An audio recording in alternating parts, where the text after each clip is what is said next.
안녕하십니까. 2025년 5월 1일 최병무 팩트 시작하겠습니다. 자, 조금 전 제가 이재명 민주당 대선 후보의 선거법 위반 허위사실 유포 문제에 관한 대법원 확정 판결 파기환송으로 결론이 났죠.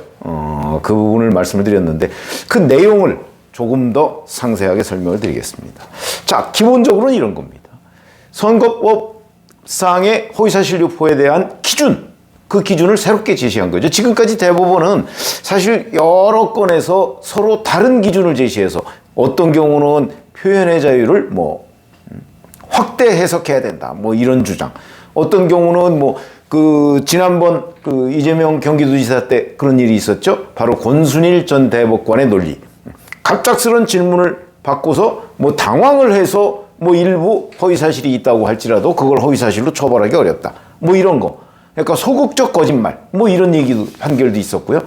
그 다음에 기타, 이랬다 저랬다 한 게 오늘 조선일보를 보면 무려 4가지 버전으로 대법원의 선거법 허위사실 유포에 대한 판례가 나와 있다. 이걸 정리할 필요가 있다. 이런 거였거든요. 그러나 역시 정설은 후보자가 이걸 허위의 사실을 인식하고 내가 유권자들을 어느 쪽으로 몰아가겠다. 이런 의미가 아니고요. 기본적으로는 유권자의 판단이 중요하다.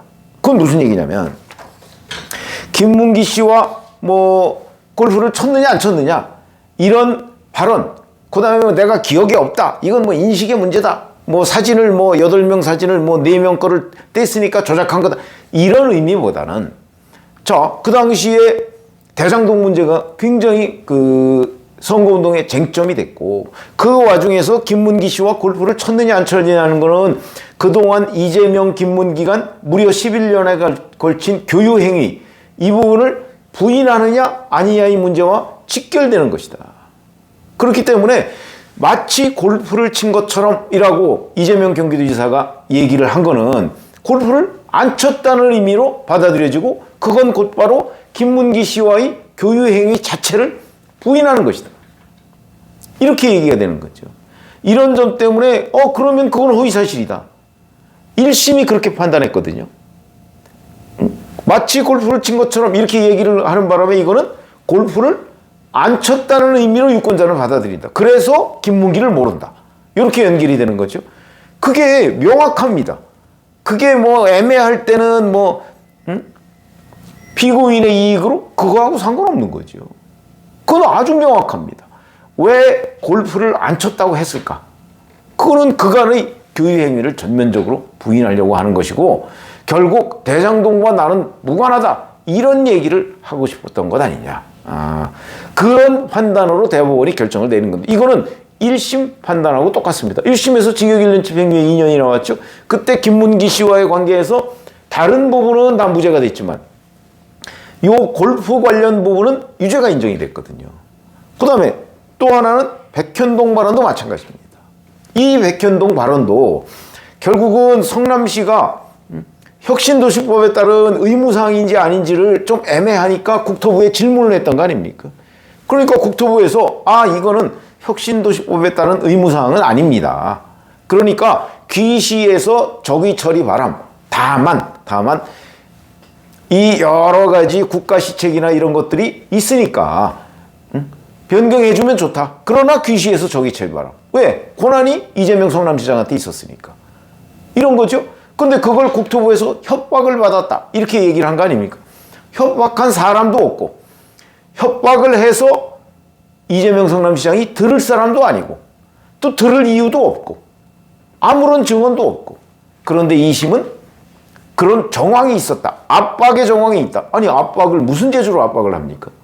그렇기 때문에 이런 부분은 제가 그동안에 사실은 중립적 법조인 얘기를 해가면서 이런 부분을 굉장히 많이 얘기했죠. 김문기 씨 관련은 인식의 문제라고 주장을 하니까 그럴 수 있어도 적어도 백현동 부분은 뒤집을 수 없을 것이다. 그런데 2심에서 그게 뒤집혔습니다. 의견 표명이라는 이유로. 그래서 정말 말이 안 되는 결정이다라고 얘기했는데 오늘 대법원의 판결 다수 10명이 동의했다고 하죠. 이 다수 판결을 보면 그건 역시 선거법 허위사실 유포라는 거는 후보자가 뭐라고 주장하는 것이 중요한 게 아니고 유권자가 어떻게 받아들이냐, 그리고 발언의 전체적인 취지, 맥락 이런 것들을 고려해서 해야 된다. 이렇게 대법원 다수 대법관이 결론을 내린 겁니다. 그래서 제가 보건대는 이흥구, 오경미 대법관은 2심 무죄 논리를 그대로 복사해서 붙인 것처럼 복붙 이렇게 주장을 했고요. 10명, 물론 뭐 보충 의견이 일부 있었다고는 합니다만 10명은 1심 의견을 거의 그대로 수용한 것이다. 근데 저희가 그동안에 유튜브를 해가면서는 1심 그대로의 의견, 이 부분을 매우 중시해서 제가 분석을 해드렸는데 2심에서 그게 완전히 뒤집혀 버리는 바람에 지금 이제 어찌 보면 추가적인 설명을 드리지 못하고 있었던 측면이 있는 건데, 이번 대법원 그것도 압도적인 다수의 의견으로 선거법 허위사실유포라는 것이 어떻게 그 의율, 법률적으로 단죄되어야 하느냐, 그 뚜렷한 전범을 제시했다. 지극히 상식적이다. 그래서 앞으로도 선거법 허위사실유포는 유권자의 판단을 기준으로 해야 된다는, 어찌 보면 당연한 기준을 대법원이 재천명하기까지 어떻게 이렇게 법원이 신뢰를 잃었는가. 이번에 조희대 대법원장이 법원의 신뢰를 회복하는 데 아주 큰 기여를 했다. 이렇게 말씀을 드릴 수 있겠습니다. 고맙습니다.